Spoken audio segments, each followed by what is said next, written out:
Friends, brothers and sisters, greetings of peace and a blessed morning, afternoon, evening, wherever you are in this part of this world.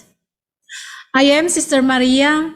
I belong to the congregation of the Sisters of Notre Dame de Sion, Sisters of Our Lady of Zion. Currently, I'm working for the Catholic Bishops' Conference in the Philippines for the Commission on Interreligious Dialogue. I am your moderator today for this webinar. Once again, thank you for being with us. As you have seen in our invitation and poster, we are inspired by the slogan, "Gifted to Give," of the 500 years celebration of Christianity in the Philippines. With this inspiration, we choose the theme, "Gifted to Give," in the spirit of Indigenous, Christian, Jewish, Muslim faith tradition. To officially open our webinar today, Sister Elizabeth Burgo, Sister of Notre Dame de Sion, will lead us into an opening prayer, and then she will have her welcoming remarks. So let us just compose ourselves into a moment of silence.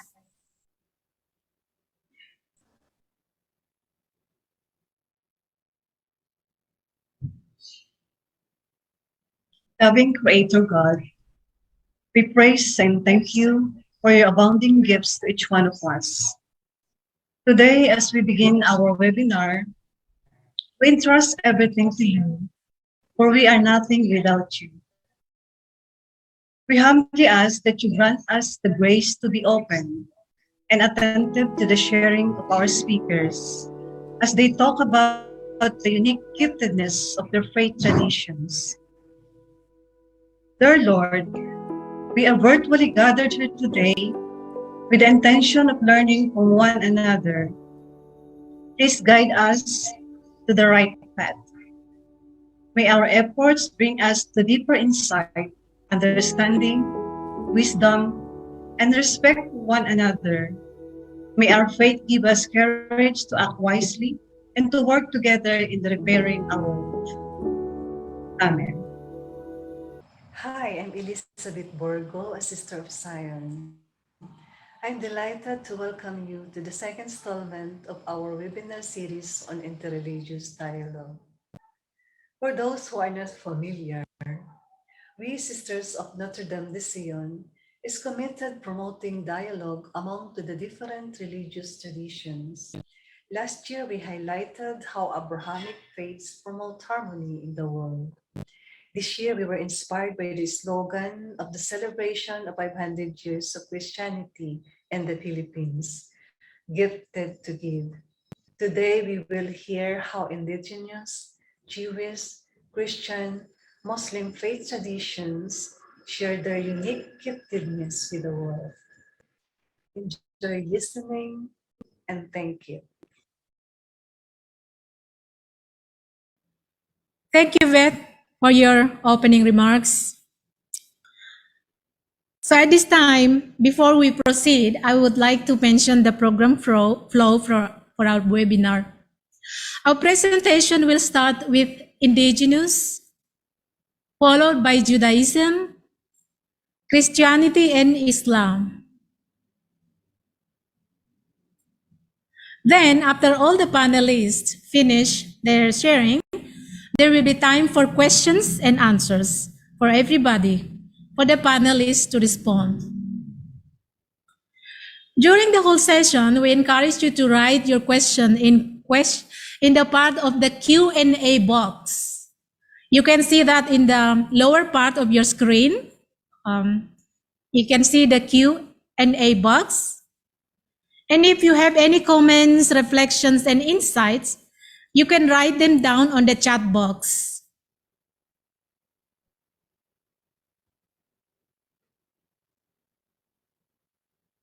Thank you very much. And I will also let you know also that this webinar is on the live streaming on the different Facebook pages and YouTube. For those of you who are the followers of these pages, please share so that we can reach more people. And thank you very much. So as we continue our program, brothers, sisters, and friends, allow me to introduce our first speaker today, Dr. Genevieve Balance Kupang. Dr. Genevieve Balance Kupang belongs to Kankanay tribe from the mountain province Cordillera Administrative Region, northern part of the Philippines.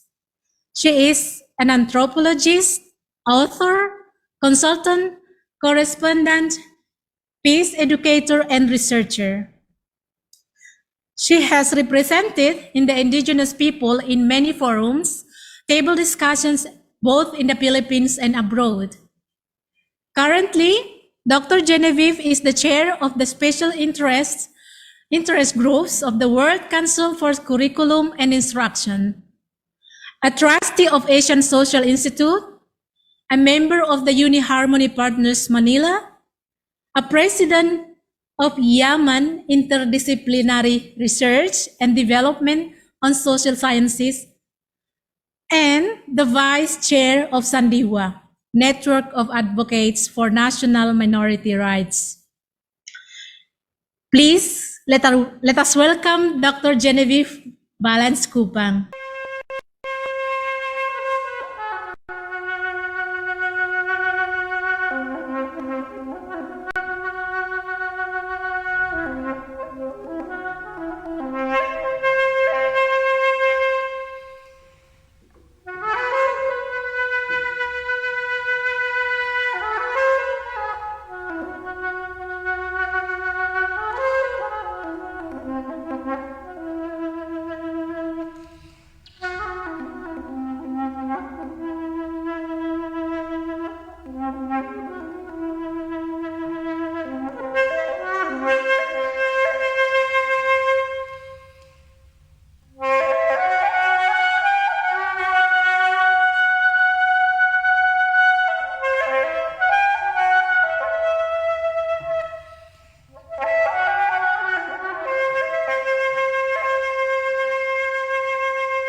Gawi-gawis ay malumtakungamin. Peace, joy, and well-being to the organizers and participants of this webinar. It is great to be co-learning with you today.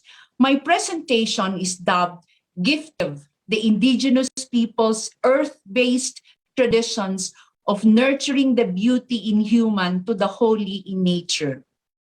Our gracious Creator has gifted all of us, earthlings of the world, with boundless blessings and gifts. Our Supreme Being, or Kabunyan in my dialect, has showered us with the spiritual contract that we are all interconnected. Agita kungamin, or we are part of the web of life, in the words of our indigenous uncle in the Turtle Islands, Chief Seattle. We are one, as siblings with the other beings in the web of life, which is very sacred. Our umbilical cord, as indigenous peoples, is very much tied with the complexities and dynamism of Mother Earth with its rotating seasons. As First Nations, we, the IPs, contribute to giving life and meaning to the Philippines and to the world. We embody pride of roots and identity, a sense of being or kuahud, which is not copied nor cloned. It is genuine. Ukata ko na ay inyalin kabunyan.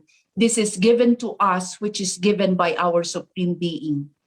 Our giftedness is our whole life, our cultural heritage, rootedness and affinity with the land, in fascination with old growth forests, lakes, and ocean coasts.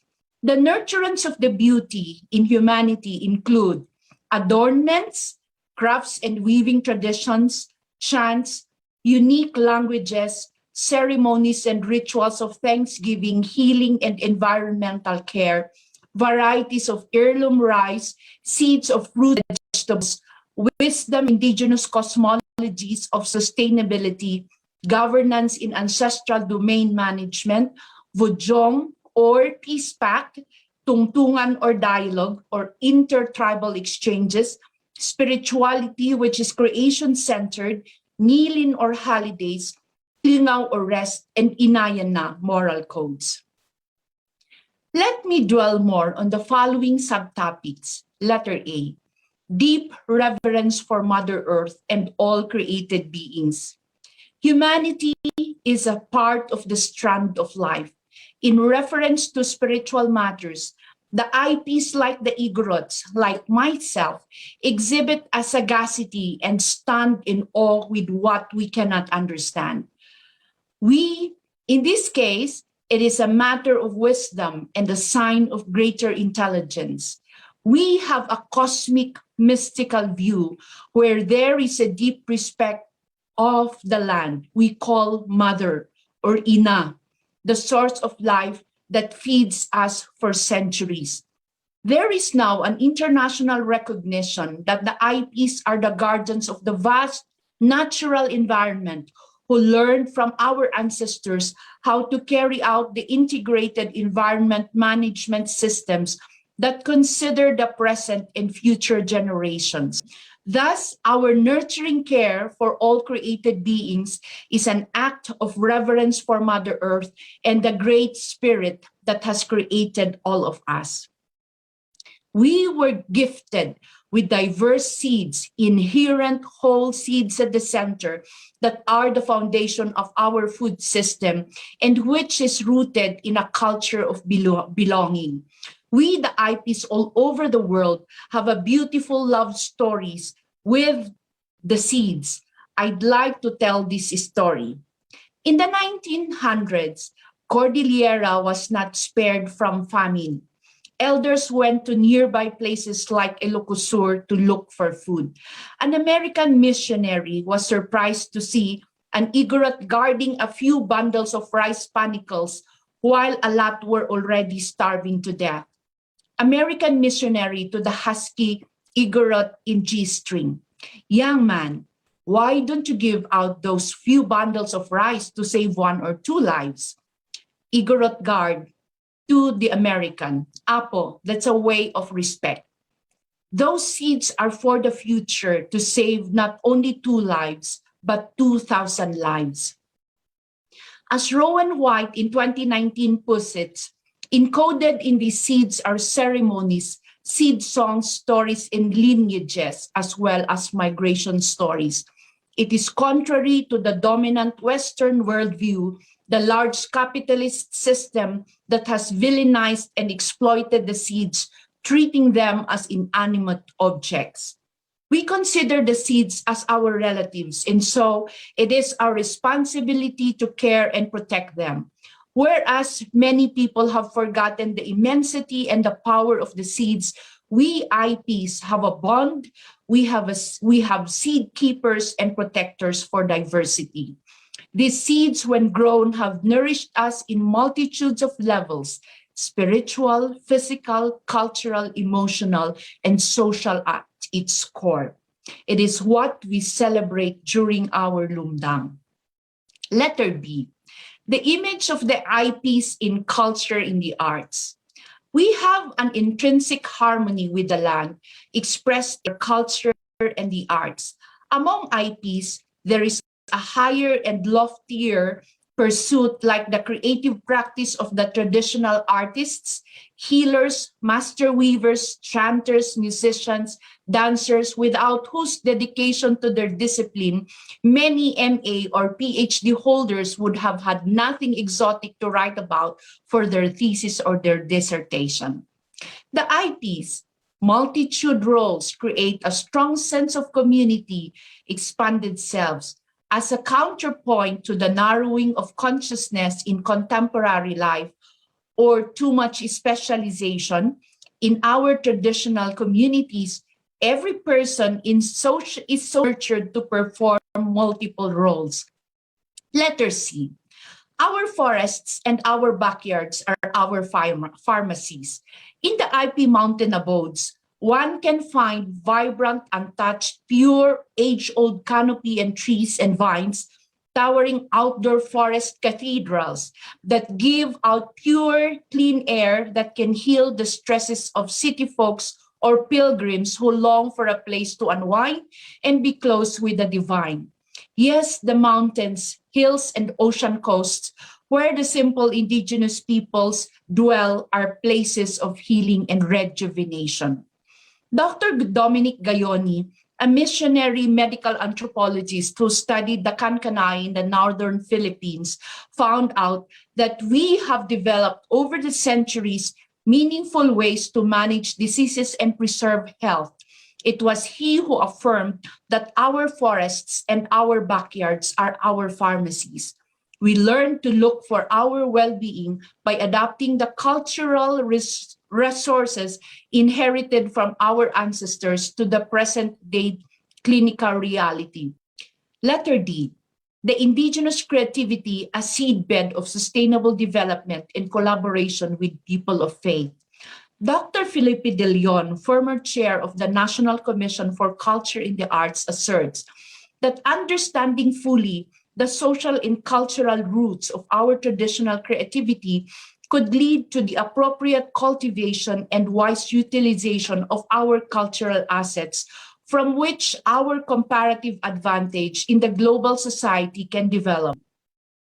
These Filipino intelligences are our superior linguistic and communication skills, expressiveness, prowess in the performing arts, interpersonal intelligences, social networking skills, nurturing qualities, strong family ties, excellence in the service industries, passion for education, both formal and informal, high degree of gender equality, psychic health, strong sense of humor, ability to rebound after trying times, and creative versatility. Letter E. Rituals and ceremonies of thanksgiving that affirm shared values. The many rituals that our folks a way of affirming shared values as in our barrio fiesta, pottery making, or communal weaving of mats in the mouth of caves, pilgrimages to sacred sites, offering rituals or praying together for a bountiful harvest or Thanksgiving, holidays, all these promote an expanded or exclusive or inclusive self, a concern for the common good, and utmost gratitude to the Supreme Being who has given us the gifts. Last, giftedness to hear the cry of the poor and the cry of the earth. Many of our IP elders and shamans have warned of the devastating effects of humans about the degradation done to our environment. Our scientists and church leaders have spoken too. I remember Uncle Angangak I met during the Global Indigenous Initiative way back in 2014, an Eskimo Kalaallit elder and shaman from Nunaat, Greenland, who introduces himself as your uncle on top of the world. When he said, and I quote, "The ice is melting in the north, but the hardest ice in the world to melt is the ice in the heart of men," unquote.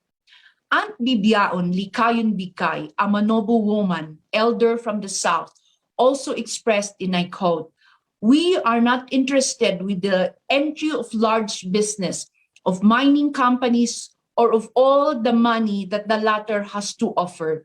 What we need is to return to our homeland. What we want is for the military acting as private armies to pull out from our communities, unquote. In 1974, the Marcos regime planned on constructing a massive dam along the Chico River here in the Cordilleras.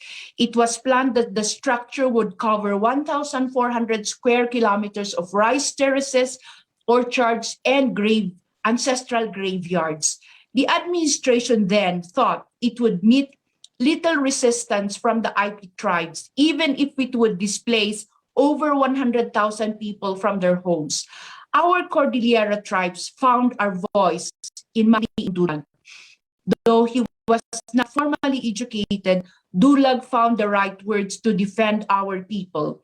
To this day, Dulag, our Cordillera hero, is known for his words against the dam, and I quote, "You ask if we own the land and mock us as saying, 'Where is your title?' When we ask the meaning of your words, you answered with taunting arrogance.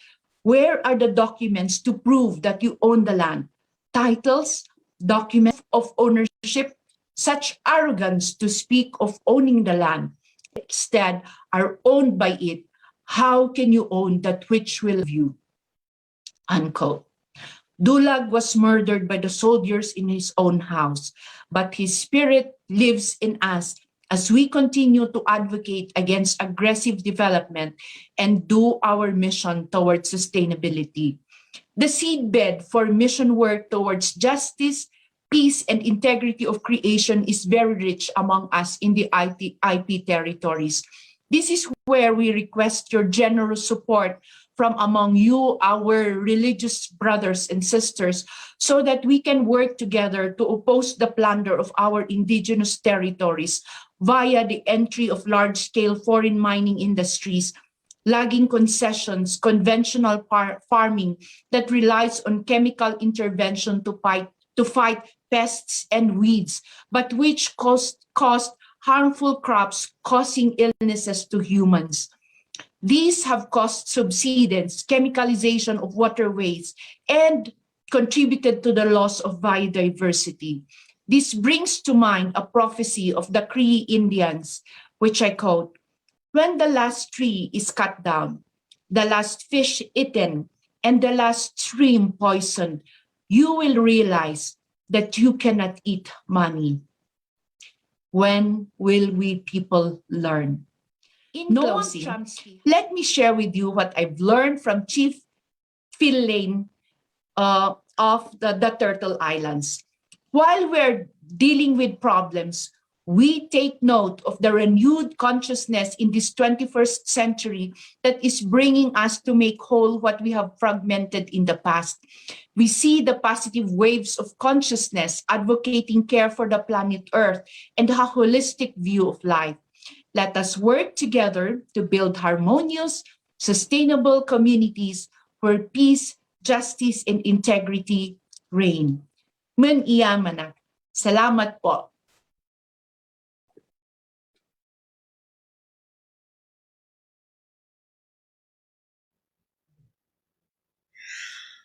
Maraming salamat, Dr. Genevieve. Thank you for your sharing. I was particularly struck by the way you said the story we have just heard. We were gifted with diverse seeds. It is not only the story about the foundation of the food system, but also about the culture, spirituality that rooted in their connection with nature, the earth, and one another in the community. These seeds are ceremonies, songs, stories, and lineage arts. These are the expressions of their sense of belonging. And we thank you for our elders for this gift of the seeds.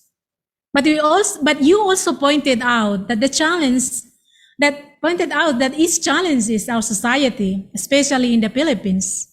If we think of ecological issue, like you just have mentioned, that we are truly challenged. What do we do with the seeds? Thank you, Dr. Genevieve, for your sharing again. Our next speaker is Rabbi Fred Morgan, who is speaking to us from Australia. In 2015, Rabbi Fred spent time with us here in the Philippines, giving public lecture in different locations and institutions. Let me introduce Rabbi Fred. So Rabbi Fred Morgan was ordained a rabbi in England and served a congregation south of London before migrating to Australia to serve as senior rabbi at Temple Beth Israel in Melbourne. At his retirement, this 8 years ago, he was appointed professorial fellow at Australian Catholic University. And he has also been very active for several years in a council for Christians and Jews. Rabbi Fred Morgan has been made a member of the Order of Australia for his interfaith work. Rabbi Fred Morgan, you may begin your presentation and sharing with some of your comments, observations on Dr. Genevieve's presentations.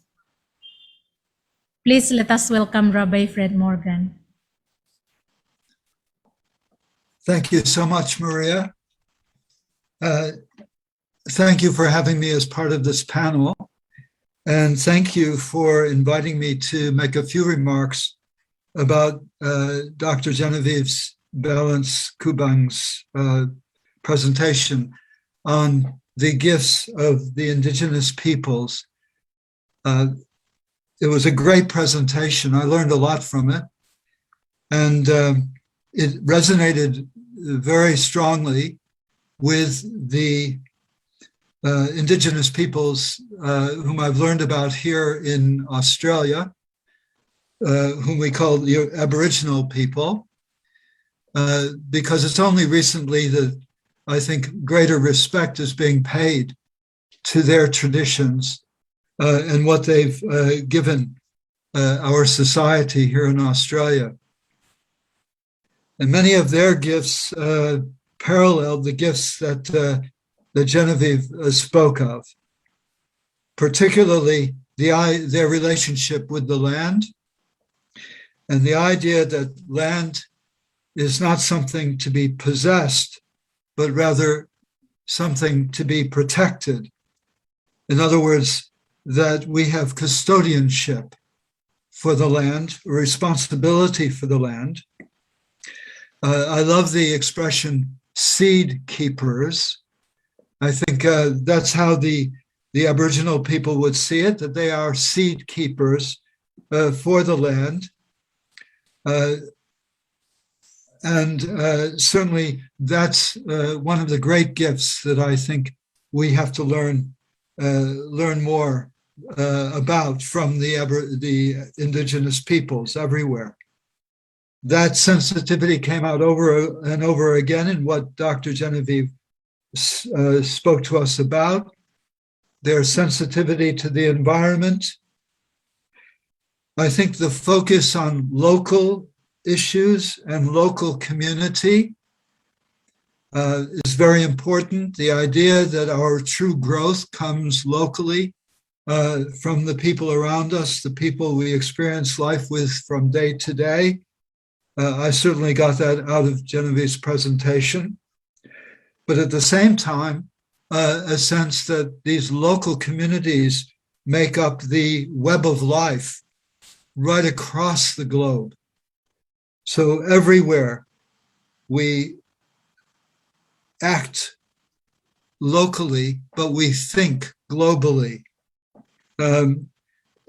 That's a very strong feature in the gifts of the indigenous peoples. The relationship to food, how they understand food, how they understand natural resources, the sense of divinity within nature. Of course, within the Jewish and Christian traditions, also I imagine within Islam, God is as creator has a very strong relationship to nature, but sometimes we're not so much aware of that. And I think that that comes through very strongly by attending to the interests of the indigenous peoples. I'm sure others would have come up with a lot more besides, but that's something to get us going. And when we talk about later about the relationships among the gifts that we offer and how they meld together, I think we'll see a lot of continuities from certainly from the Jewish perspective to the indigenous perspective. Judaism, after all, grew out of a very small group of people who were acting locally, and though it's an international religion now, in its origins, it was very much focused on a land and on custodianship for that land. So I'm really delighted to be here to talk about the special gifts that the Jewish people have given to humanity. And I'm especially delighted at this topic because the idea that every nation has its own genius or its own gifts or blessings to offer humanity is not a new one. It's found already within the Jewish source book called the Talmud. And there it's discussed how every nation has something special to offer. This follows on the belief that everything in God's creation must have a purpose to it. Even flies and mosquitoes must have a purpose to their existence. How much more so peoples and nations? I came across this whole idea recently in a piece written by Rabbi Lord Emanuel Jacobowitz, who was a previous chief rabbi of the British Commonwealth. Rabbi Jacobowitz, in talking about Jewish chosenness, says, and I quote, "I believe that every people, and indeed in a more limited way, every individual, is chosen or destined for some distinct purpose in advancing the designs of providence. Maybe the Greeks were chosen for their contributions to art and philosophy, the Romans for their expertise in law and government, the British for contributing parliamentary rule into the world, the Americans for piloting democracy in a pluralistic society. The Jews were chosen as pioneers of religion and morality. That was and is their national purpose." And that's what Rabbi Lord Jacobowitz said. I'd like to move away from the Jews and focus on the Romans for just a moment. Rabbi Jacobowitz's reference to Rome in this context of the gifts of the nations reminds me of a scene from the iconic film, The Life of Brian. One of the characters, Reg, who is the leader of the rebels against Roman rule in Judea, he's played by John Cleese, asks polemically, "What have the Romans ever given us?" And after a moment of silence, a timid voice comes from the back of the room. "The aqueduct?" Reg responds, "Oh, yes, of course. But apart from the aqueduct, what has Rome ever done for us?" Another voice chips in, "Sanitation?" "Sure," says Reg, "sanitation and the aqueduct. But what else?" "The roads?" "Ah, the roads, they go without saying." And then, of course, the floodgates open. Irrigation, medicine, education, wine. One of the characters quips, "Where would we be without wine?" Public baths, public order. This exchange is really hilarious in the film. And it reminds us that every nation, even the most despotic and brutal of nations, have been responsible to maintain the basics of civilization. But evidently, for the ancient Jews, this was not enough. What was missing that led to the rebellion in ancient Judea? What was missing was human freedom, the right to challenge injustice, the right of every individual to be treated with respect, to live in dignity, and the ever-abiding hope that they could perfect the society in which they lived, that life could be improved, its wounds healed. This constellation of ideas and values is among the most precious gifts that Judaism has given to the world. When Lord Jacobovitz says that the Jews were chosen as pioneers of religion and morality, these gifts are what he has in mind. There's the whole constellation of values around the central idea of justice. They include moral freedom of choice, a belief in the perfectibility of the world, the equality of all human beings before a single God, access to opportunities that enable all people to find their place in the drama of history, the sense of life as a spiritual quest that takes us ever closer to God. These are values that we take so much for granted today. We assume they've always been with us, but they weren't. At some point in history, they had to be introduced to humanity. This is the point of what's been called the master story of Judaism, the Exodus from Egypt.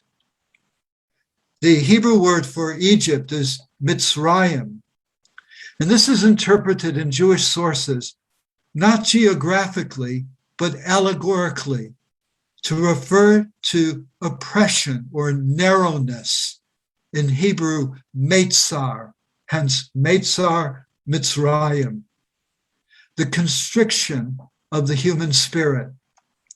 So the Exodus really represents freedom from oppression and constriction. The vehicle for the introduction of these values is the Torah, the first book of religious moral instruction ever written that was not about the gods and their myths, but rather about human beings and their duties to a single God within a unified creation. These values came to the Jewish people through Torah, not because the Jewish people did anything special to receive them. It says that in the Torah itself. But because these values had to come through someone, and the Jews were chosen for this task. From Judaism, they then entered Christianity and Islam. In this way, these values have been spread around the globe and become part of the everyday inheritance of people in every land. This is not always the case in practice, of course, but they remain as aspirations. They define the world not as it currently is, but as we'd like to see it. The idea of justice welling up as a mighty stream, to use the prophetic phrase, coming to be in a world perfected by human endeavor as commanded by an all-loving God, is a Jewish idea, passed through the prophets, through Christianity, and through Islam into the current era. This indeed is the religion and morality of which Rabbi Lord Jacobovitz spoke. It is the ethical monotheism of thinkers like Herman Cohen and Leo Beck. And that's one of Judaism's greatest gifts to humankind. But the Jewish resistance against the Romans in the ancient Jewish Commonwealth, as described in the life of Brian, and indeed in more sacred literature, that resistance failed, and the Jewish people were exiled to lands across the world. How did the Jewish people survive these 1900 years of exile? How do we maintain our integrity and wholeness as a people? The answer to these questions involves another constellation of values which we have gifted to humanity. The Jewish people survived by focusing on life of the mind through learning, through interpretation, and through transmission of Torah. In this way, we created a community of scholars. This community of scholars sustained the Jewish people through their centuries of trial. Our physical struggle was transmuted into a spiritual struggle through the discipline of learning and the building of community. In this way, the Jewish people gifted to humanity several values. For example, universal education, the importance of passing on traditions from generation to generation. That's really a Jewish value writ into the cultures of many peoples now across the world. We gifted welfare institutions to support the needy. Indeed, the first public welfare institutions in the world emerged within the Jewish community. We gifted thirst for knowledge. The Jewish community has provided more Nobel Prize winners per capita than any other ethnic group on the globe. And there's so much more. This was recognized by the Dalai Lama, who, when faced with the threatened extinction of his own Tibetan people through exile, approached a group of rabbis to hear how the Jewish people had responded to their exile and been able to survive. The Dalai Lama recognized Jewish survival as a gift to humanity.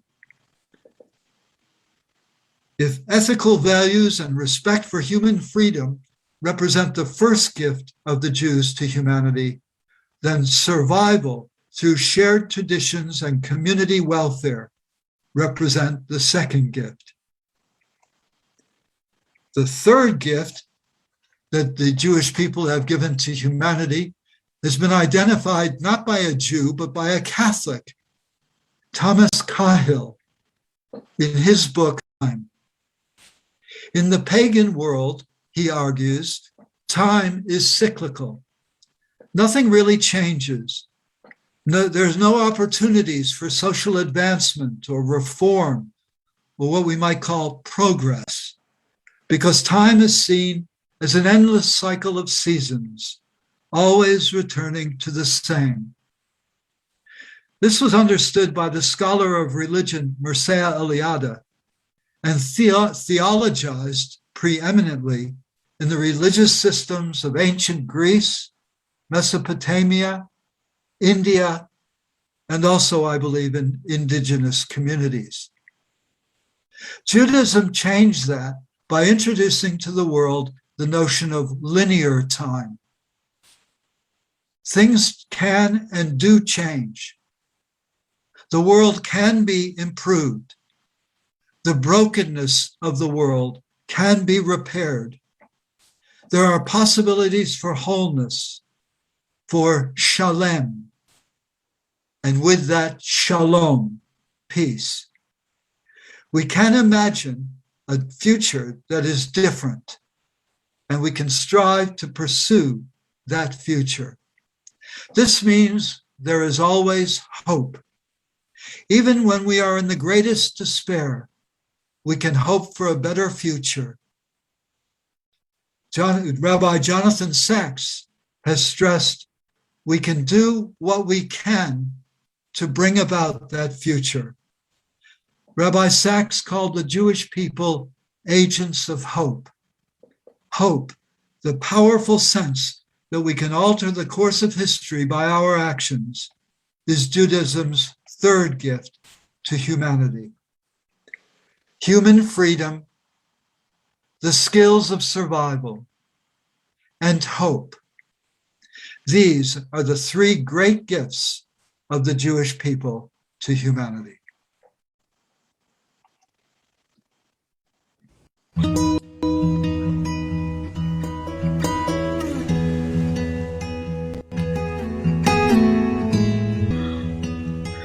Where would we be without wine? And where would we be without rice, Dr. Genevieve? Thank you, Rabbi Fred, for your sharing, for the wisdom. Thank you for the gift of the gift of the Jewish people, respect for the human freedom, the gift of survival through the shared tradition, and the gift of hope. And I would like just to a little bit reminder that surely by this time, after our two panelists have shared their presentations, just a little bit reminder again to write down your questions on the Q&A box. And if you have any insights or reflections or comments, please also write down in the chat box. So thank you very much. Thank you very much, Rabbi. Thank you very much again, Rabbi Fred. So our next speaker is Dr. Jessica Joy Candelario. Joy is the present program coordinator of Bukal ng Tipan, a pastoral center that pursues a vision of a participatory church in the world and building of basic ecclesial communities. Bukal ng Tipan has been accompanying communities through spiritual encounters, pastoral training, and prophetic community engagements. Joy is also longtime youth minister and has served as the executive secretary for the youth desk for the Federation of Asian Bishops Conference. She is a bibliodrama practitioner and is a passionate in developing new pathways of communities to share and live the Christian faith in daily life. You are my instructor before long time ago. So, in this pandemic time, Dr. Joy also teaches part-time, enjoy playing with her puppies, and keeps fit through the good food and exercise. So, welcome, Dr. Joy. And you might like to begin your sharing through your thoughts, your comments on Rabbi Fred's presentation before you proceed your presentation. So, Miss Dr. Joy Candelario, take the floor. Thank you very much, Maria. Thank you for the wonderful introduction and good afternoon to everyone. First of all, I would like to make a comment and respond to Rabbi Fred's presentation. Thank you very much, Rabbi Fred Morgan, for the wonderful sharing about the Jewish tradition. Actually, listening to you is like listening to an uncle or relative, because we all share the same roots of the Abrahamic faith. As you were sharing, my mind was going back to many beautiful experiences of touching base with Jewish history, Jewish practices, and also Jewish faith response in all the concerns, in the many concerns of the world. And I recall how every encounter has really enriched me and my Christian understanding of how I should live my faith. I am grateful for the Jewish tradition of embodied love for the Torah as very influential to my spirituality. I've learned a lot in the way you read, pray with your whole body, and the way you dialogue with the written word. Thank you for that. I was also taught Jewish dances. In fact, I think it was the Zion sisters who first got me in touch with the Jewish culture.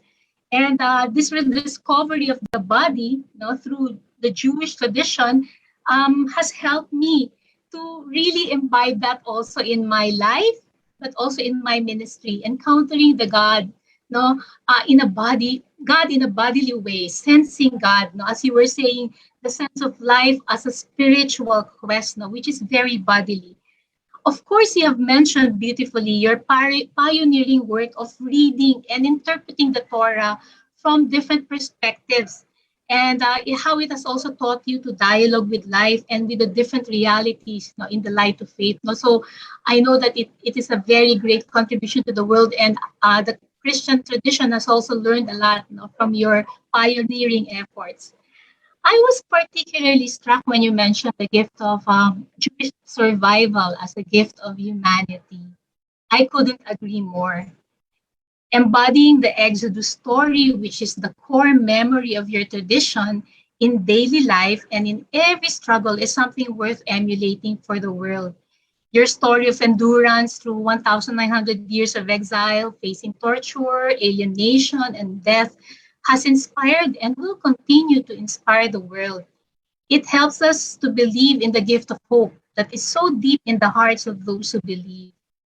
You also continue to teach us that survival cannot be done in isolation, as you were saying, being pioneers of religion and morality. No? You have taught us that you cannot survive, no, in isolation. It has to be together, no, as people of God, called to unite hearts, minds, and whole bodies to survive together. That's why your skills of survival and hope through a shared tradition, which you have mentioned, and the community welfare has helped not only your own welfare, your own people, but many communities.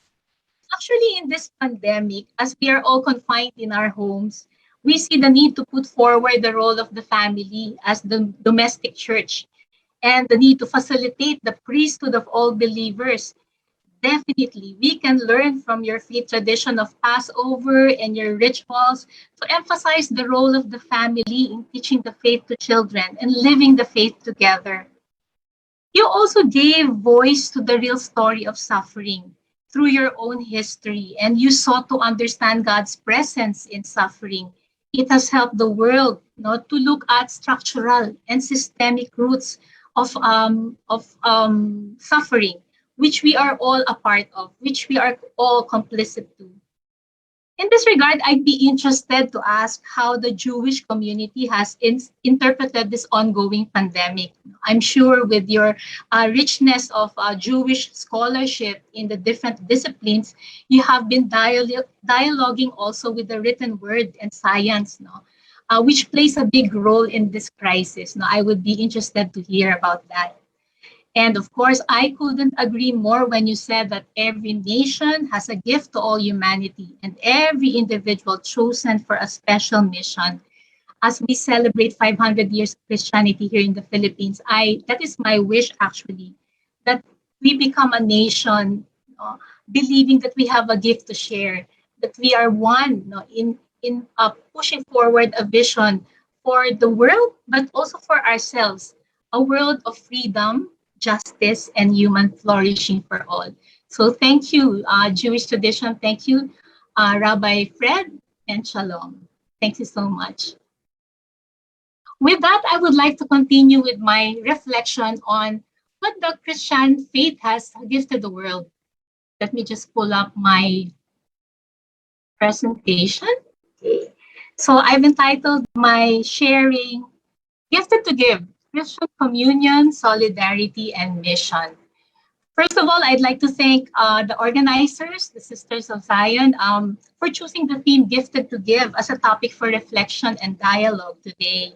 I find this chosen theme for the celebration of our 500 years of Christianity very fitting, especially as it comes in the midst of an ongoing pandemic that has interrupted our lives and shattered the lives of many. We continue to experience this uncertainty, and yet, as people of faith, we are all called to be gifted to give. What gifts do we offer the world as Christians? Our 500 years of Christianity logo, which has all of 9 symbols and images, already indicate how complex it is to share the aspects of Christian tradition that we can offer the world. And yet, as I look at what each symbol means to me, I am brought back to my personal history, to people who have introduced the faith to me, and to my being Filipino. It made me recall God encounters, especially in community and mission. I realized that what I have really received as a gift is an experience of ongoing love and the commitment to live it every day, every moment. The gifts I see are the gifts that has formed me to follow the path of Christ. What are they? As Christians, we believe in a God that is a community, Father, Son, and Spirit, expressing to us the model of the highest ideal of humanity. It points to a community without supremacy or where difference flourish through a relationship of equals. The truth about God in the Trinity is what makes us and what helps us participate in the building of a better world. Because we have a God that is a fellowship of persons with a dynamic openness to the joys and pains of the world. We have a God who is creator, liberator, and advocate. We have a God that embodies mutual relations, radical equality, and community in diversity. This is what we seek to embody in what we do and in how we do things. A beautiful metaphor about our Christian God in the person of the Trinity is that of a dance. God the Father, Jesus the Son, God the Holy Spirit swirling around, moving together gracefully, mutually indwelling, together interpenetrating one another. And as Christians, this dance is expressed and embodied, lived out in many ways. Let me mention three: through the gift of communion and participation, through our solidarity to the poor, and through our mission to cultures. From the examples of the early Christian communities, united through our symbols, rituals, and practices, and through our sense of service and mission, we embody one vision by striving to be disciples of Jesus today. The gift of communion expressed by many Christian denominations, religious movements, communities that were founded to spread the good news of love Jesus preached and lived. This community embodied the openness to the variety of faith expressions, as well as to the sharing of charisms or gifts that bear fruit in mission. From the spirituality of the Franciscans, the asceticism of the monastic orders, the radicality of the leaders of the Reformation, the social gospel movement, charismatic communities that have flourished in many places, we create a kaleidoscope of colors and shapes. They're like different instruments in an orchestra. They're like a dance with various movements and yet so rich in harmony. It is what enabled the gospel to spread to all corners of the world, making Christianity as a world religion with close to a third of the world's population as members. Communion is also expressed through the different paradigms, perspectives, methods that have emerged in the process of faith seeking understanding. Through the years, the world has witnessed how Christian theology evolved and how it has also influenced the development of academic disciplines and the understanding of issues and problems in the world. Christian theology throughout the ages has always been pluriform, multicultural, and never monolithic or strictly seen from a Western reality. We know that from the New Testament writings of different gospel writers to Paul's interpretation of realities in dialogue with Jewish and Christ teachings, we have a picture of this communion.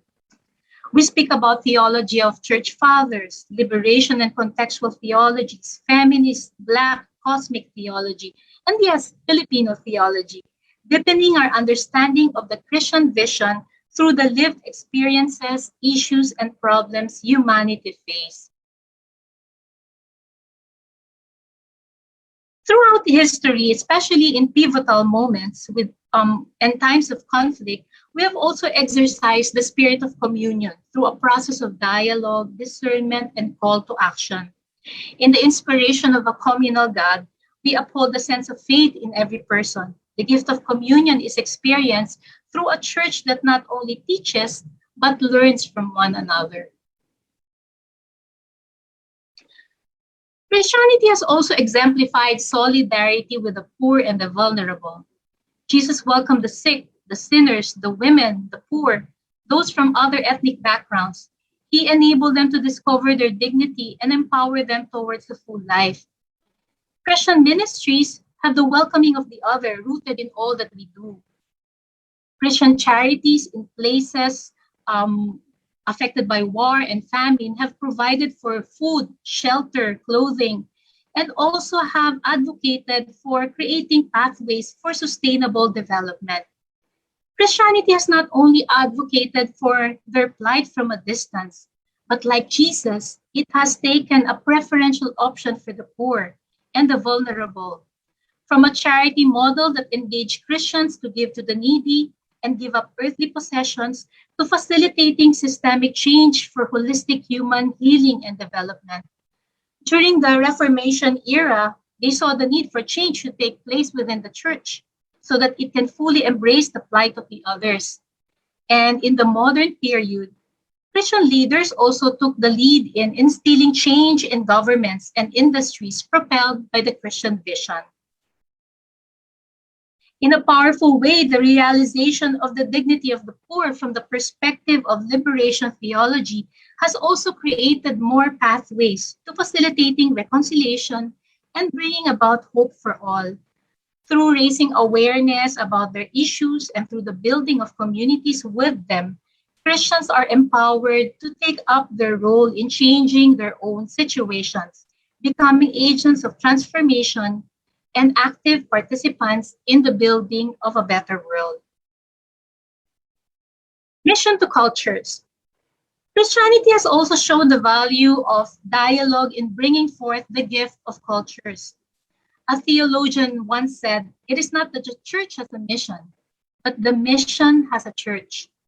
John Paul II once said, "A faith that doesn't become culture is not fully accepted, not entirely thought out, not fully lived." And throughout generations, Christianity has sought not only to translate, but enculturate the Christian faith in the various cultures and contexts of the world. The translation of the Bible into different languages and dialects and the many books that have been written about it has enabled the dialogue with cultures to be an enriching and fruitful process.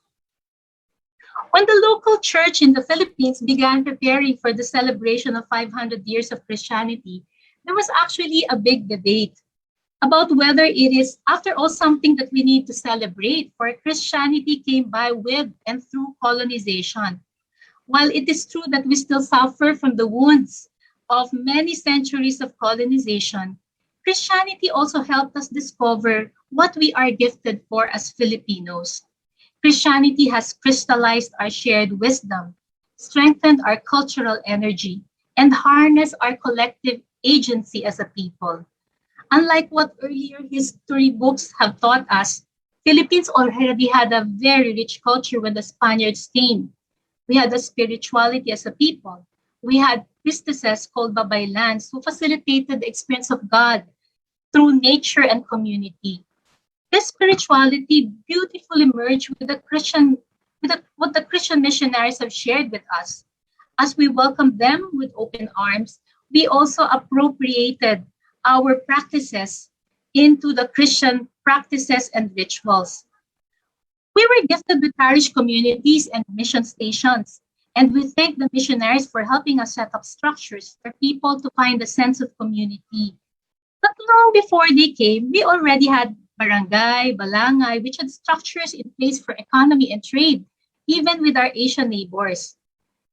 The missionaries built schools and hospitals that help us improve our living conditions, but these infrastructures were also made possible through the practices of bayanihan, damayan, and salo-salo, which is so innate in the Filipino culture. The mission to culture is translated in many more places. The fusion of faith and culture, of Jesus in daily life, has been mutually rewarding and enriching for both the receiving culture and the Christian culture. But I might have to say that these gifts are yet to be fully unpacked. We always say that the Christian vision is an experience that is already and not yet. It is always incomplete. It is always forthcoming. But we can live the vision and catch the dream together. And I'd like to share with you my dreams. First of all, I wish that we can dream together through a radical openness to dialogue. Dialogue is not only about speaking the same language, it is about giving voice to the voiceless. It is about speaking truth to power. It is also much about listening, not only to those who speak, but especially to those who have been muted and whose stories are kept silent, lest it will disturb the structures of power that remain comfortable in their thrones. While we speak for and against the sufferings in the world, it is also my hope and dream that the Christian tradition may also own up to its complicity in perpetrating violence and the sufferings of many. While we know in the past, Christians were also involved in the practice of slavery, as a community, we are still guilty of allowing unjust practices to continue when we choose comfort over the long and lonely road of the prophet. While we pride ourselves over having a critical understanding illumined by faith on practically many issues that the world is facing: environment, family disintegration, education, poverty, and even this ongoing pandemic, we are complicit by sticking to our comfortable pews instead of going out to the streets to enable this change to really take place. My hope is that the Christian church may be open itself to the renewal of the spirit that it is offering in this liminal time. In this pandemic, we realize that our doctrines and our practices do not add up to the concrete salvation for people, that a virus can completely empty our churches and even our coffers. But it is not merely shifting our altars on online mode to accommodate the celebration of the Eucharistic table. There are new symbols that speak about God and some practices that need reinterpretation. There are new roles emerging and new ministries in response to the changing needs. There are new spaces that are waiting for the seeds of faith to be sown. I wish we can dream together in this regard, to dig deeper in our Christian history and resources, and more than that, to listen to the sense of faith in the people, so palpable in these times, and with resolve, build a Christian church truly responsive to our times and to the real needs. Like the dance of the Trinity, I also dream that Christian communities all over the world may fruitfully dance together. Let us extend our dinner tables instead of building higher fences.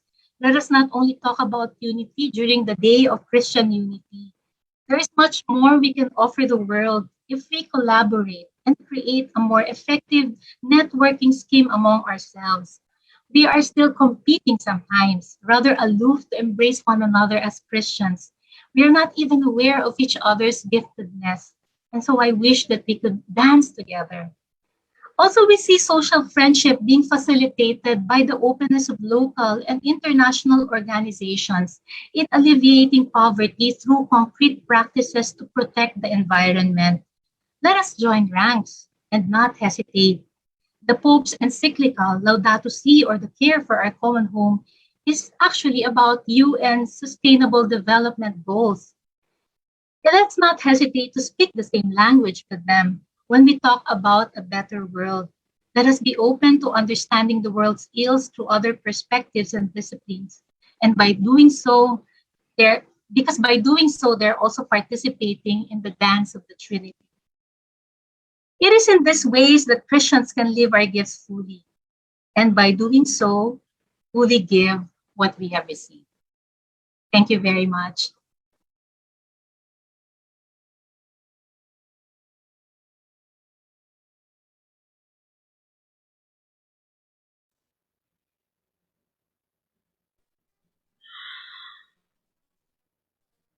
Thank you very much, Dr. Joy. Actually, I would like to comment some from what some of you are sharing, but I will leave it maybe for those who have more questions and sharings. But thank you very much because I think we have more time so that we can have more time for the questions and answer portion. But I like to thank you for this vision for what we are gifted with. It is the gift that we inherited from our root. In we are all accountable. We are all challenged, but we are all to be open to dialogue, accept complicity in the suffering of the world, to be open to the renewal of the spirit, Christians' unity, and live Laudato Si. Once again, thank you very much for your sharing, Dr. Joy. So we shall proceed. Our next and our final speaker is Professor Ali Ayub. Professor Ali Ayub has been involved and worked with many organizations, including the Task Force Detainees of the Philippines, a director Silsila Dialogue Institute, the government of the Philippines, and Moro Islamic. Oy, I think my. Oh.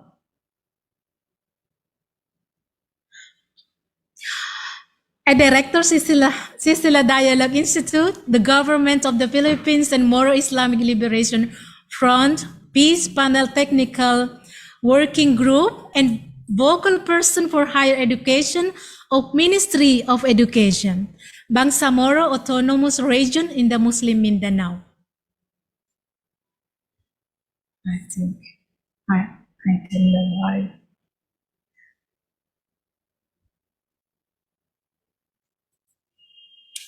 At present, he is a Regional Secretary General, National Ulama Cooperation in the Philippines, a member of Board of Trustee of the Silsila Dialogue Movement, and a faculty member of Western Mindanao State University. Again, Prof. Ali, as before, you may like to begin your presentation by sharing your comments, reflections on Dr. Joy's presentation. And please, Professor Ali.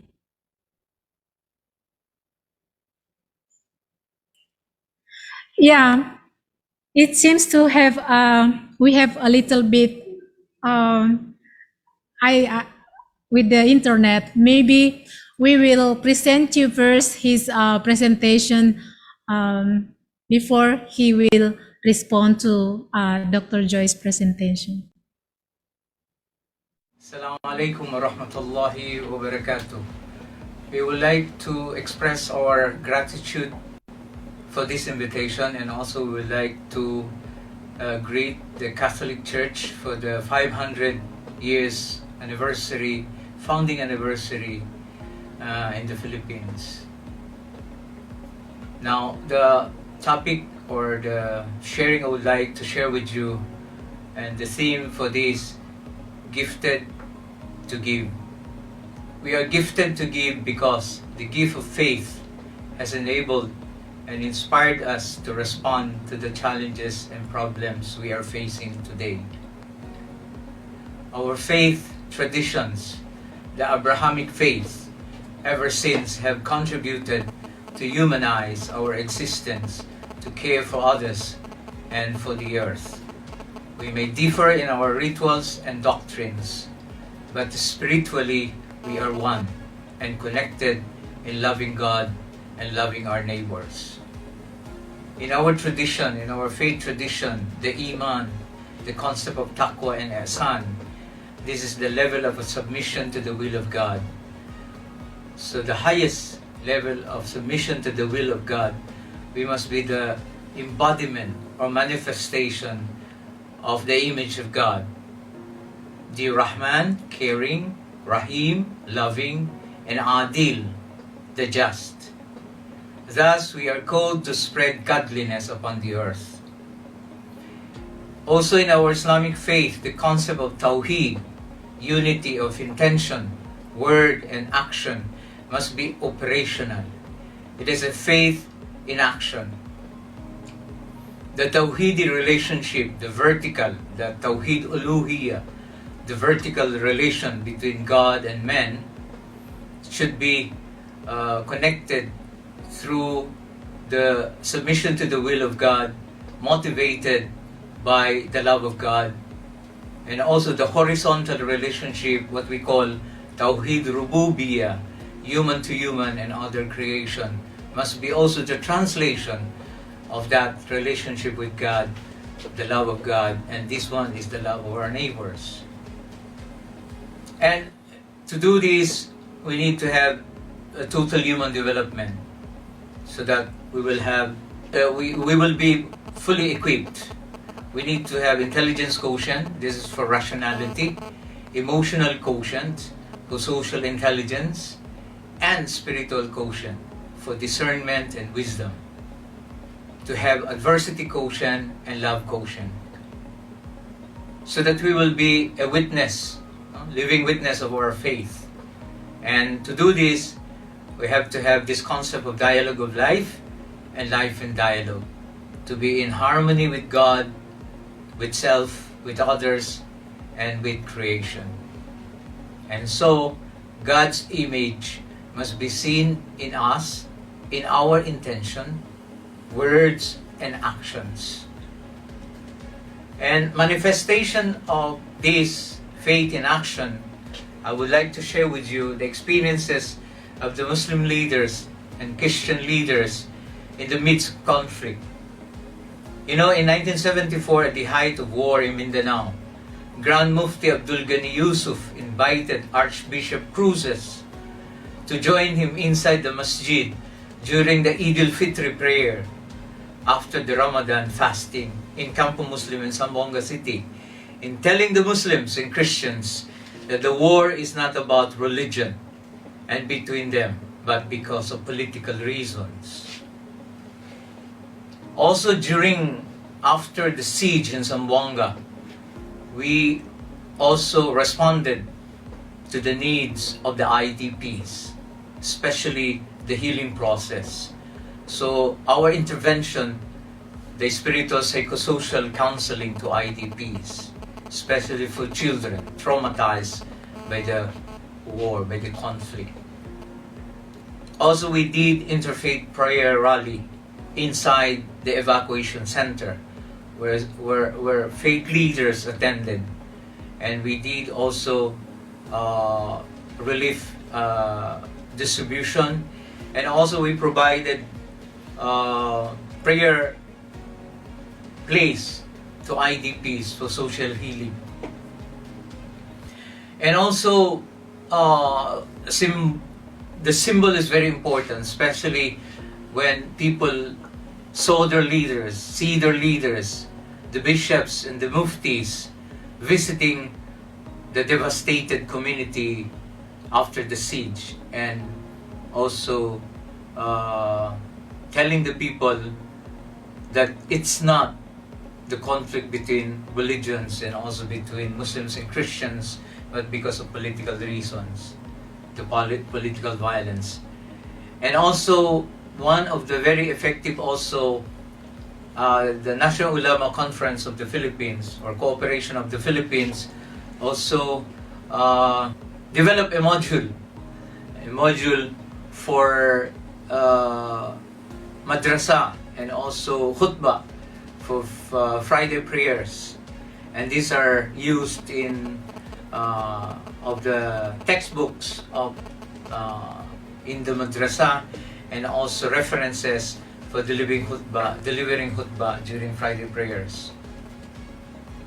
And at the height of the of course, we are aware of terrorism, especially in Mindanao, bombings of places of worship. So as a symbol or solidarity message, we gathered Muslim leaders and community leaders guarding the church during Sunday Mass in Zamboanga City. And we also engage ourselves in international conferences to promote and popularize interfaith dialogue. So we attended international conference together with Father Seb, the founder of Silsila Dialogue Movement. The conference, or we received an award from the King himself, because we won the first award of in celebrating the World Interfaith Harmony Week. And also we attended the ministerial to advance religious freedom, because there are many countries very oppressive minorities, especially other religious minorities, are persecuted in some countries. So we want to advance a global campaign or global advocacy that, you know, very clear even in the Quran, the most an oft quoted Quranic passage, chapter 2 verse 256, famously declares there is no compulsion in religion. The right direction is clearly distinguished from the wrong. Faith is an intensely personal issue, and plainly each person should be allowed to find their own path in life. And also during this pandemic, faith in action, maximizing the concept of zakat in our faith tradition, especially in Ramadan, we shared food with people who are, you know, from far-flung areas, and we shared with them some food stuff and cash for them to have adequate food in this pandemic. Also, we continue, we call this Friday Love Drive. Every Friday we shared cooked food to poor communities. This is to show that we are in solidarity with the poor. This is the challenge for us, all of us. Our faith has given us the opportunity and also the obligation to serve others. This is what the Quran says, and this is, I think, applicable to all of us. Thank you very much for listening. I'm ready to listen to your questions, and with limited knowledge, I can respond. Thank you very much. God bless us all.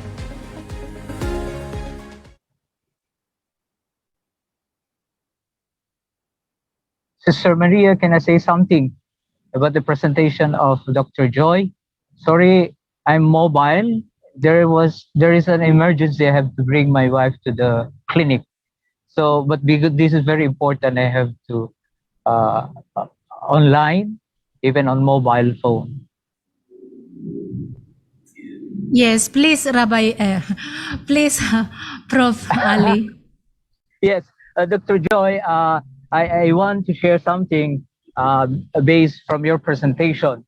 You know, I'm a living witness how the church in the Philippines contributed a lot in terms of human rights protection and human rights advocacy. And I was also part of the institution, the Task Force Detainees of the Philippines, founded by, I think, Sister Mariani, a Franciscan sister. And we defended and we documented human rights violations. I think a very good contribution of the church in the Philippines, how you mentioned about liberation theology, how it was actualized during the Marcos years, how the church defended the oppressed, the exploited, and they also marginalized. Also the Moro were defended by the church. And it was also successful in organizing the bloodless revolution, the so-called, the famous EDSA revolution. And I think we have to credit this, the contribution of the church in, you know, consciousness raising and organizing, especially the poor. And also, I think all sectors were mobilized during those days. And it was also the reason why Marcos was, you know, overthrown because of that very strong, peaceful protest by the religious people. And aside from that, I would like also to say something about your concept of dialogue, the church opening for other faiths to, you know, to contribute and to complement what the church has been doing. The concept of, I am very, you know, attracted to the Vatican II Council teaching the the church is not the church, the four corners of the church, but the church is people. So the suffering the people should be the suffering of the church. I think that's also the tradition of the Jewish community and also the indigenous the environment and all usually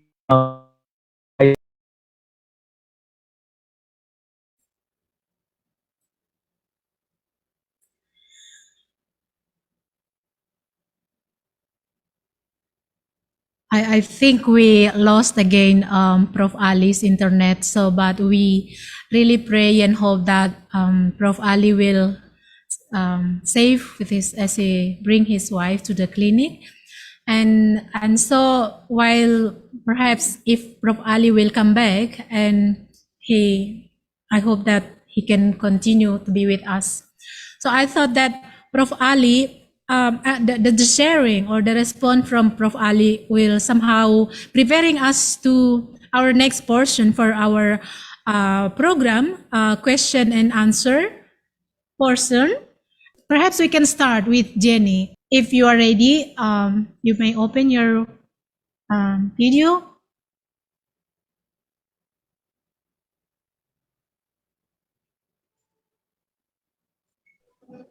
Sister Maria? Yes. Yes, we can hear you. We can hear you, Dr. Jenny. All right. Before I start, I would like to say thank you to Professor Ali. I wish the well-being of your wife that you are bringing to the clinic right now. So, Subhanallah, Professor Ali, Jasak Allahu Khairan. Professor Ali, thank you. may the Lord reward your goodness. There is always something new to learn every time I listen to you. Just like Rabbi Fred Morgan, whom I listened in 2016 at the University of Santo Tomas. So you highlighted about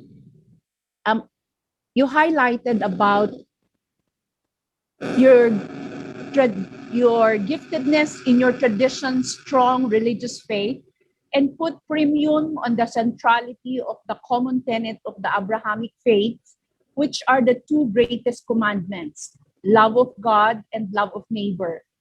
Another takeaway for today is that as believers, one must manifest the embodiment of God's image, which are the Al-Raham, Al-Rahim, and Al-Adil, loving, caring, and just, spreading godliness in society, and observing unity of thought, speech, and action.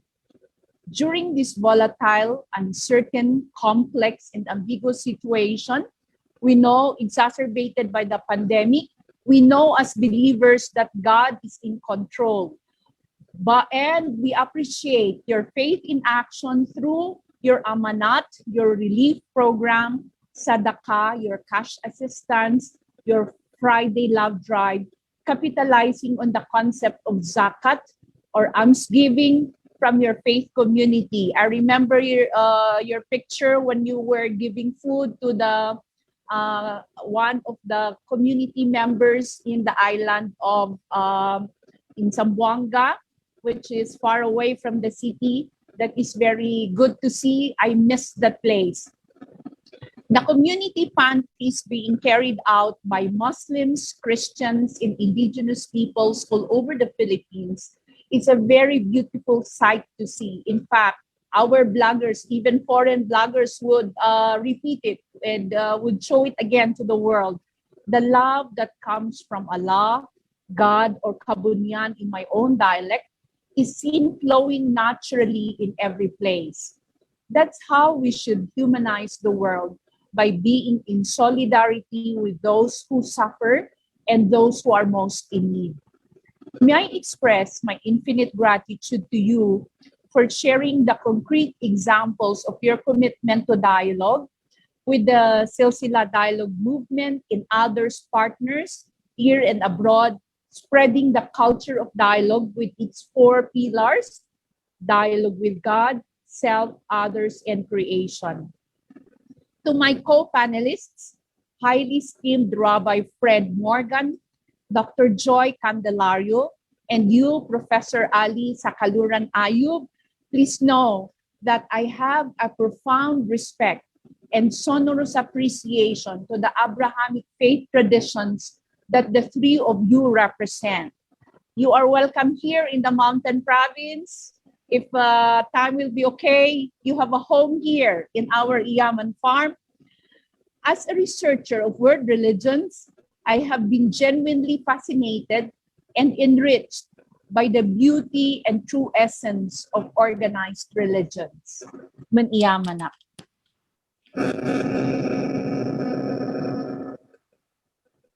Thank you for everybody for the participations. And by this time, I would like to perhaps take this opportunity. Perhaps if panelists or our panelists will take a little bit short time, if you'd like to have an exchange, change questions or sharings and insights. For example, that Dr. Joy was asking or sharing something in response to Rabbi Fred's Morgan presentations. So I was not able to really capture all your questions. Perhaps you would like to repeat all your questions. So, and after that, for those of you who want to ask questions or continue to share just a short moment for exchange comments, please do. So I would like to call on Dr. Joy if you would like to repeat or to rephrase again your questions to start with for Q&A portion. Please, Dr. Joy.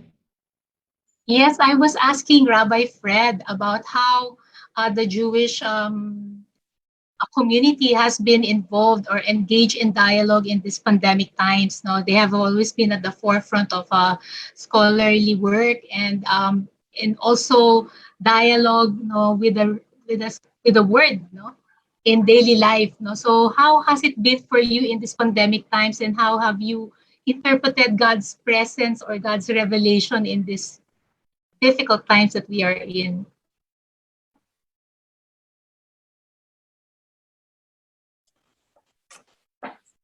Thanks, Joy. That's a very difficult question. The Jewish community, as you may be aware, is very small. It's not a world religion in demographic or numerical terms. We number probably about 15 million people worldwide. So as a religious body, we have no voice in such matters. And we tend not to theologize about them either.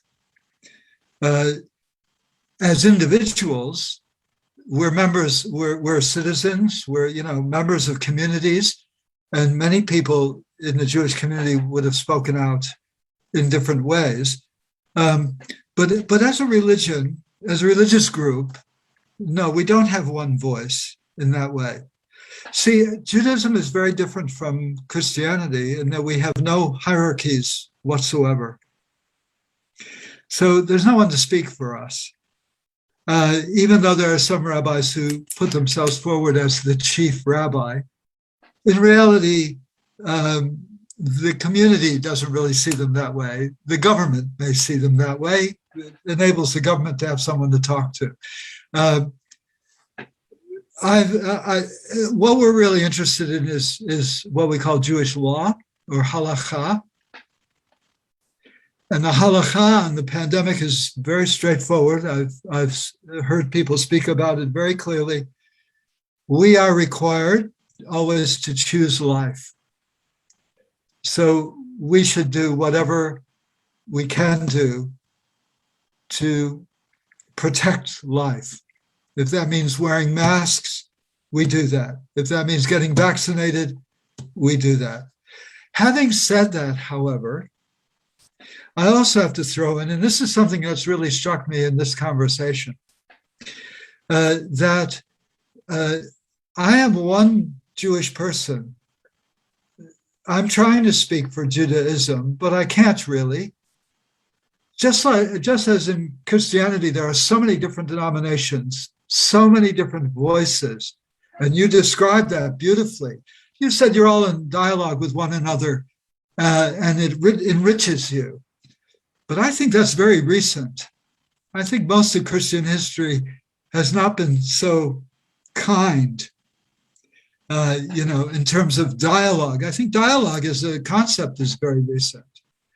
It's only really within the 20th century that dialogue developed. So I don't feel competent or even allowed, permitted to speak on behalf of Jews or Judaism. I can only speak about what I know and what I feel. So a lot of what has been said by many of the panelists, I would totally agree with it in terms of the importance of modeling godly behavior, acting in a godly way, treating others with respect. I said that was a gift that came out of Torah to all peoples, the notion of respect, of dignity, kavod in Hebrew. It's a Jewish idea, which then came into Christianity, came into Islam, does not exist in many other religious traditions, where there are caste or class differences, which distinguish between people.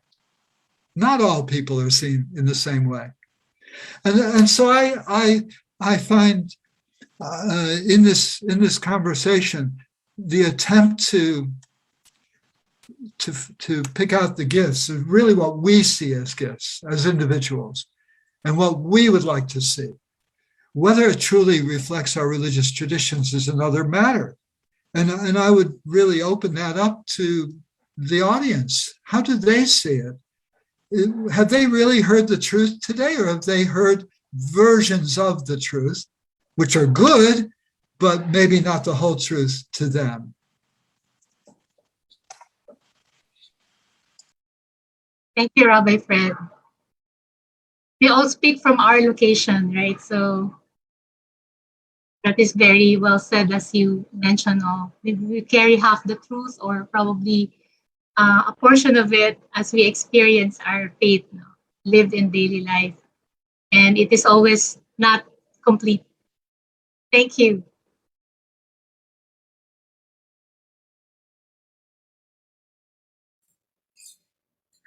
Thank you, Rabbi Fred and Dr. Joy, for your sharing.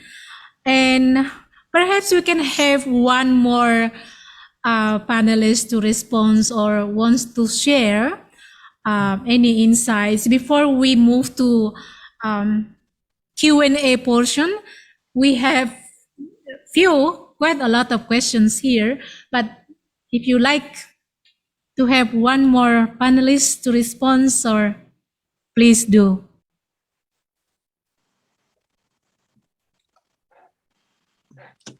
Are you raising your hands, Dr. Genevieve? Oh, I'm sorry. Do you know that today in the Cordillera region, it's a holiday for us because we are commemorating the CPAT Peace Accord. So you see, in the last 500 years, our former president, Cory Aquino, together with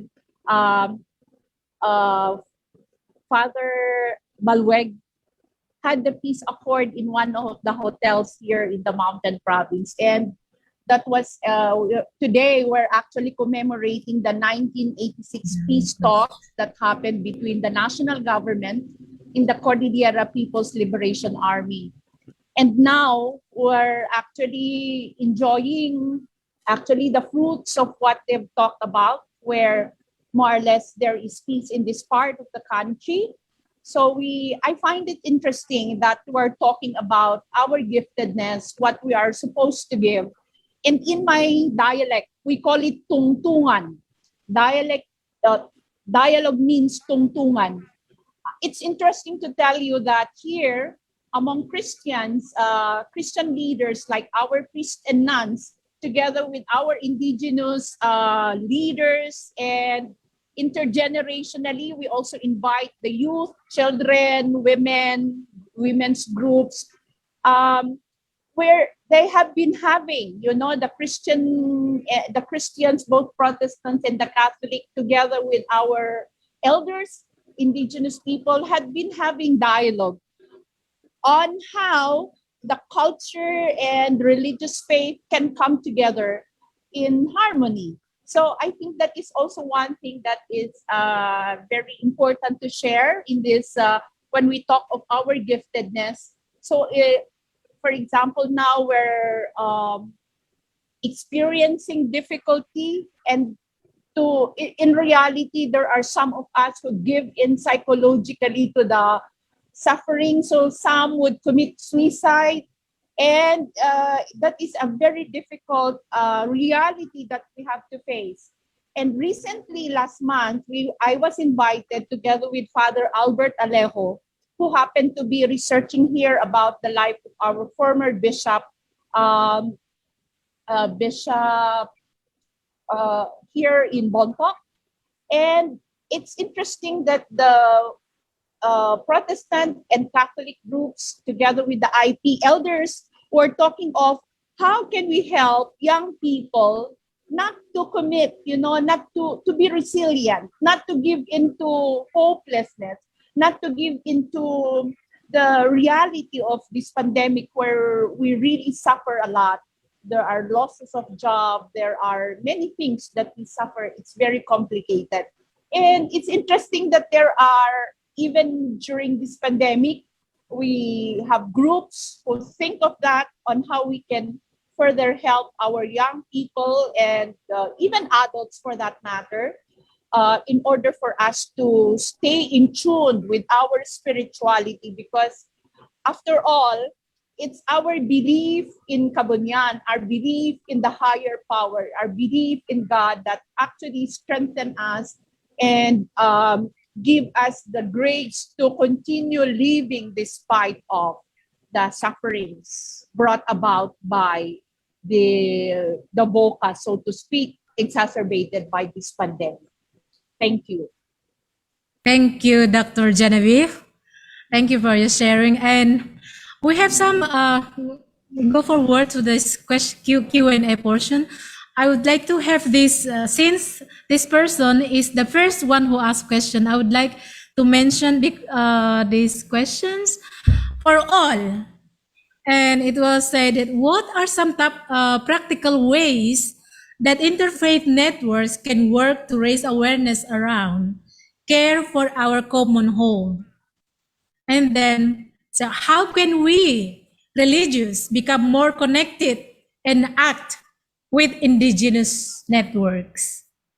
So that question is for all. If one of you would like to start,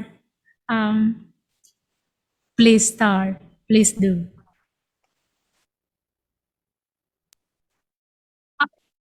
I'd like to start.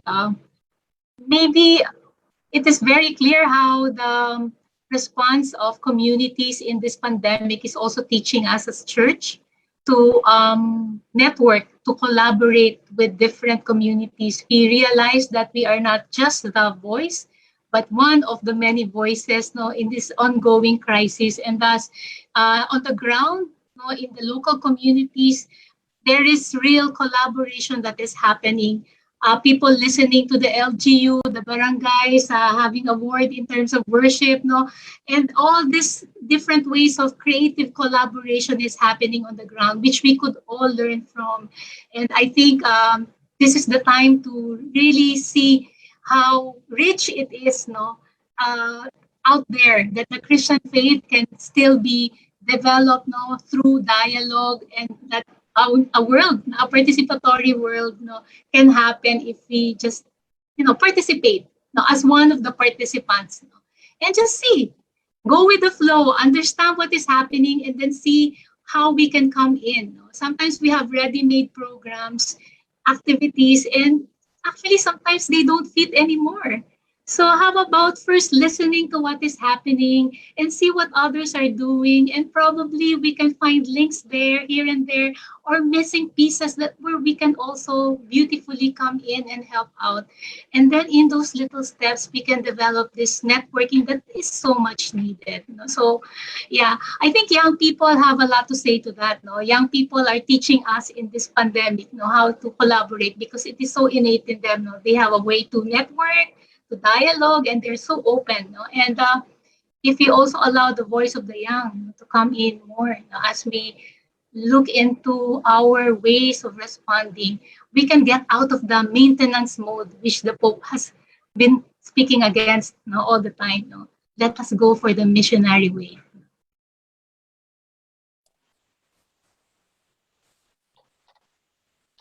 Thank you, I'm very, Dr. Joy.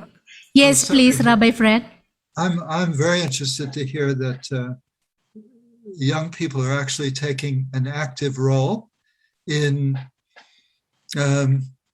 trying to influence the development of community during the pandemic. This is not the case as I've seen it in Australia. I think our relationship in Australia to the pandemic is quite different from what you're describing for Indonesia.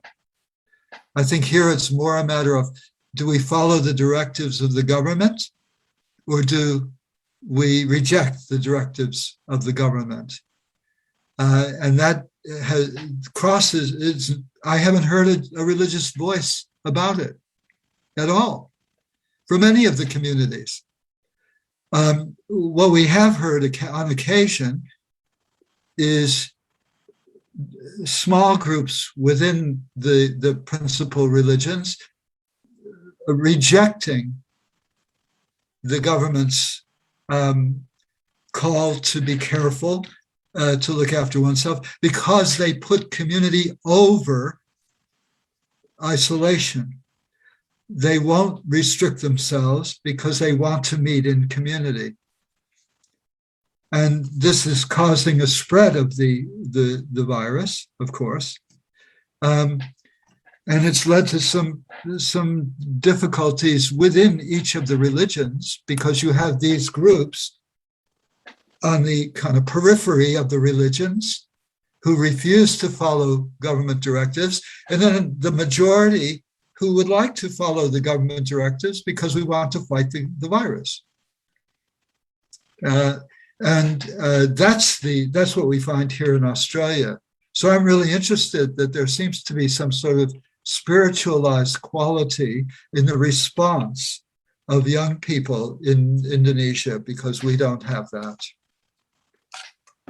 In the Philippines, Rabbi. Not in I'm from the Philippines, Rabbi. I'm so sorry. Did I say Indonesia? I meant the Philippines. Yes. It's okay. May I add that in terms of care for our common home, right now, actually we had a meeting last week, and it's ongoing until October 4. There is the signature campaign being launched actually by Laudato Si International and of course Laudato Si Philippines. There's a signature campaign where we need to sign for a healthy home, healthy planet, healthy people, things like that. This is in line with the encyclical of our dear Pope Francis regarding the care for our common home. And why are we collecting signatures from all parishes, dioceses, organizations, NGOs all over the Philippines and in the world? Because we would like to bring this, our representatives would like to bring this to the upcoming UN conference about climate change. So there are two that are upcoming in the UN, and we would like the voice of the faithful from both Catholic tradition, Protestants, including you, Rabbi, our Muslim friends in the Philippines, our people who are our networks in Indigenous peoples. We would like to be heard that, yes, we really would like to protect our environment. I'm happy to tell you that here in the Mountain Province, we have been surroundings here. And many of my barrio mates are all in, many of us are in business, professions like that. But during the pandemic, many things happened. Our gardens, the untilled land became, were more beautiful now because the many people now, because of the lockdown, have the time now to go and work for those untilled farms. And so there are many beautiful things going on in spite of the pandemic. Many farms that were not tilled in the past years had been, been improved this time. So that's one thing beautiful, one of the blessings of the lockdown. Thank you so much. Thank you. Thank you, Dr. Genevieve, for your sharing. It is so pity that it seems like that we are at the end of our webinar time. And actually, I would like to read one more questions, but it seems that, but maybe I can still read these questions. And for those of you who will answer the question, maybe we can have just brief, but actually this question is toward Rabbi Fred and Dr. Genevieve, but perhaps maybe short answer or response. So question is, you told, could you direct us to any written collections of the stories of your people? And then, perhaps is referring to the story of Genevieve, and also to Rabbi Fred. Could you remind us any important message or passage or part of the Torah and Talmud on seeds? Okay, very briefly, I can't think of any story specifically about seeds, but the land is very important in Jewish tradition. And there's a great deal about agriculture and the proper treatment of the land in Jewish tradition, in the Talmud. This year that we have just started a few days ago, we just started the Jewish year with Rosh Hashanah, the Jewish New Year, just a few days ago. This year is called the Shemitah year, which means it's the sabbatical year. And in Israel, the land owned by religious communities will be let to lie fallow. That's the idea over the sabbatical year. And that's a way of declaring that we don't possess the land, we are custodians for the land. Yeah. Thank you for that. Oh, it's there is serendipity. There's timing to that. Well, to those who are asking, I happen to be one of the correspondents as a volunteer of Presenza. That's an international press agency. During this time of the pandemic, I was locked down here. I used to live in Metro Manila, but now I came here just the day before the lockdown. So I had been here for more than 1 year. And as a researcher, please read my research and my articles in Presenza. That's an international press agency. We have 27 offices all over the world. But there are many of us who are volunteers, and I have written about our Tingaw, our Ugbo, our Lumdang, Bubsat ng Kaigurutan, some of our interreligious activities, even if they were done virtually. I have written about them. Kindly read it. Just Google my name and you look at some strange words, and those are Kankanai terms. So you can read more about them. About some of our culture. I have written about, for example, Ayuang means, together with Father Maximo, Ayuang, and it comes with the video and the sound, which was collected by Father. So right now, I'm actually doing some research about our own culture so that we can share them more online. Thank you. Thank you, Rabbi Fred, and thank you, Dr. Genevieve. Actually, we have few more questions here, but perhaps because we don't have time anymore, perhaps we would send these questions to you because the questions is referring to particular, some are referring to particular speaker. So by this time, perhaps we would like to put these questions together and then send it to your email for those who have asked these questions. And I hope that would be okay for Yeah. everybody. So we will give your, perhaps we will give your email to them for your response to them. So yes, we finished our webinar. So we would like to express our thanks and gratitude for all our speakers and brothers and sisters and friends and all of you who participate for today's webinar. And before we close our webinar, I would like to call on Sister Arlene to lead us for our closing prayer. We come to an end of our webinar today. So it is with deep gratitude that we give our thanksgiving to our speakers who are generously shared their gifts about their own traditions. Recognizing that we have graciously gifted by our God will enable us to respond to our prophetic call to speak out against any form of injustice, violence, both locally and globally. Our speakers clearly elaborated that we all have gifts that we can freely share with one another. Gifts are meant to be shared so that we will multiply 100-fold.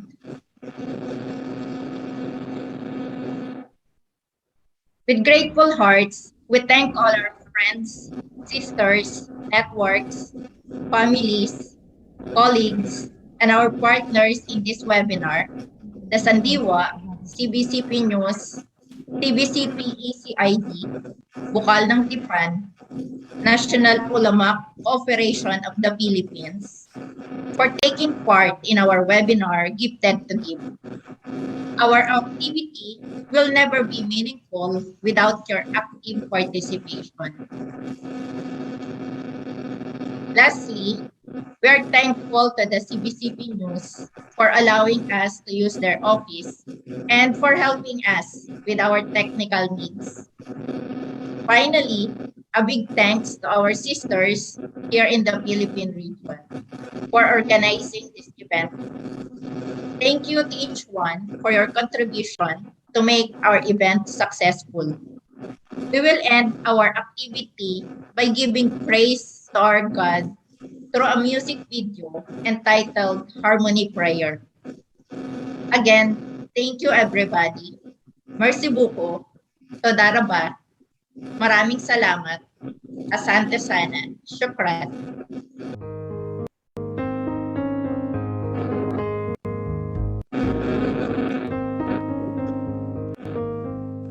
Oh Lord, I for peace.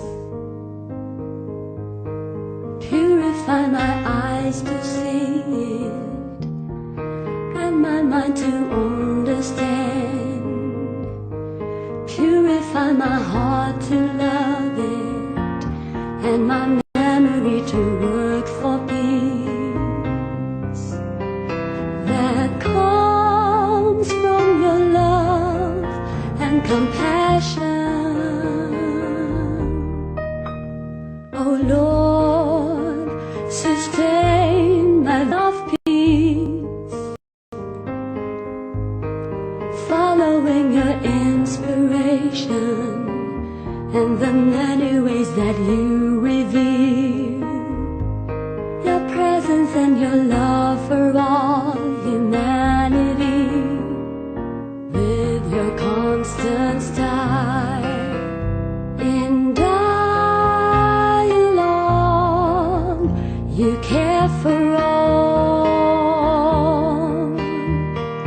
Make me, oh Lord, live in dialogue with you and rediscover the meaning of my life.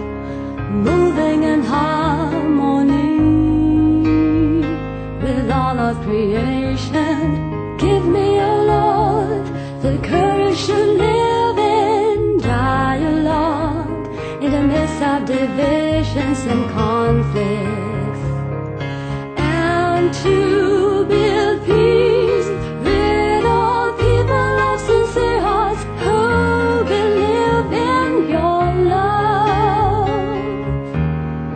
and compassion.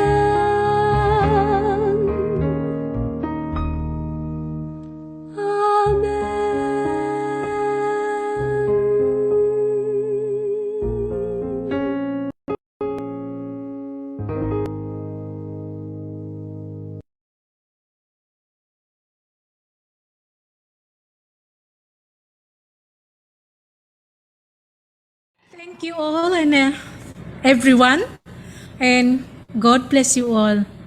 Bye bye. Thank you, Maria.